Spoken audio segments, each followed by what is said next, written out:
হেই everyone, আবার চলে আসলাম বিয়েবাড়ির ব্লগ নিয়ে। কারণ একটা ব্লগকে কমপ্লিট করা সম্ভব ছিল না, কারণ ব্লগটা অনেকটাই বড়, অনেকগুলো ক্লিপ আছে।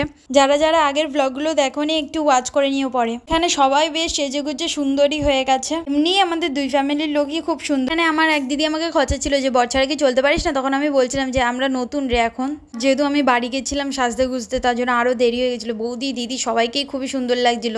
বিয়ে বাড়িতে আসবো, পকোড়া কফি খাবো না এটা হতেই পারে না। যদিও বা আমাদের পৌঁছাতে একটু লেট হয়ে গেছেই বাড়ি, তারপরও একটা না একটা উল্টোপাল্টা হয়েই যাচ্ছিল। হয়তো এই সাজার জিনিস পাচ্ছি না বা অন্য কিছু হচ্ছে, কিছু না কিছু লেগেই ছিল।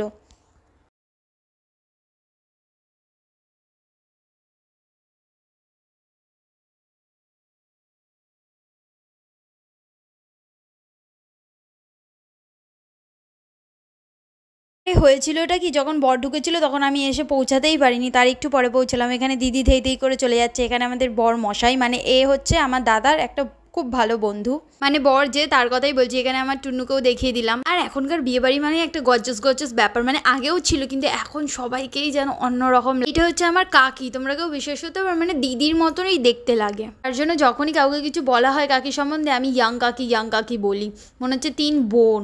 আর আমায় কেমন লাগছে আর আমার শাড়ি কালারটা কেমন লাগছে একটু কমেন্ট করে জানিও। আর একটু না নাচলে হবে, অমনি নাচতে চলে গেলাম। একটু ভালো করে না নাচলেও হয় না, বিয়ে বাড়ি বলে কথা, রোজ রোজ তো আজ।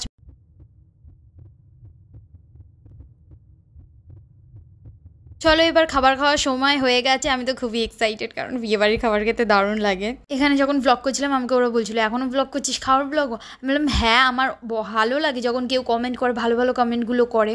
হলো ডিমের ডেভিল স্যালাড সস, এখানে নান, ভাত, মাছ, মাংস, আরও অনেক কিছু। সব দেখানো আমার সম্ভব হয়নি। এখানে আমার বোনটা ড্রেসটা চেঞ্জ করে এসেছিল, ওকে বলছিলাম তুই দাঁড়া। ওর পুরো মুখটাই চেঞ্জ হয়ে গেছিলো, মানে ওপরে হচ্ছে ট্র্যাডিশনাল, আবার নিচে ওয়েস্টার্ন ড্রেস পরেছে। এখানে ওরা কি কথা বলছিল আমি জানি না।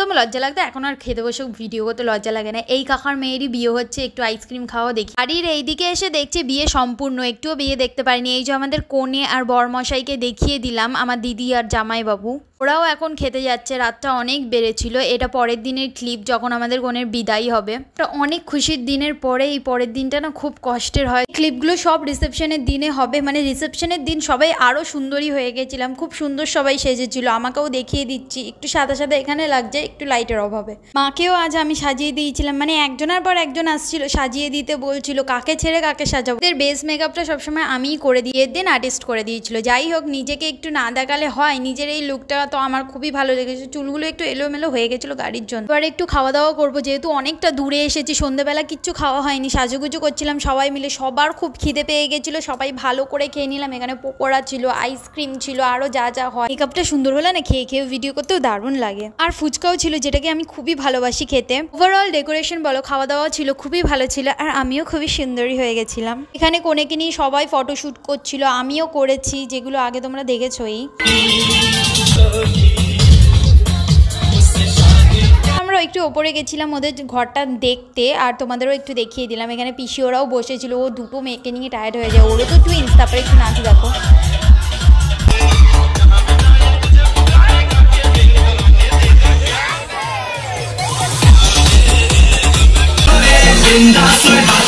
এবার চলো খাওয়ার জায়গায় চলে এসেছি। সবাই মানে কি বলতো, খেতে ইচ্ছে করছিল না। আর আগে যেহেতু ফুচকা পকোড়া এগুলো খেয়েছিলাম, 10টা তখনই বেজেছিল। এখানে ছিল পনির বাসিন্দা, স্যালাড, সস, নান, চানা, বিরিয়ানি, মাটন কিমা, মিষ্টি। আর ওইসব খাইনি, মিষ্টি টিষ্টি যেগুলো খেয়েছি তোমাদের দেখিয়ে দিলাম। এখন বাড়ি যাওয়ার পালা, পুরো বিয়ে বাড়ি ফাঁকা হয়ে গেছে। যারা যারা বিয়ে বাড়ির আগের ব্লগগুলো দেখোনি একটু দেখে নিও। এইখানেই বিয়ে বাড়ির ব্লগটা এন্ড করছি। আবার যদি কারোর বিয়ে হয়, সুন্দর করে ব্লগ করে তোমাদের সাথে শেয়ার করবো। আমায় কেমন লাগছিল একটু কমেন্ট করে অবশ্যই জানিও। বাই।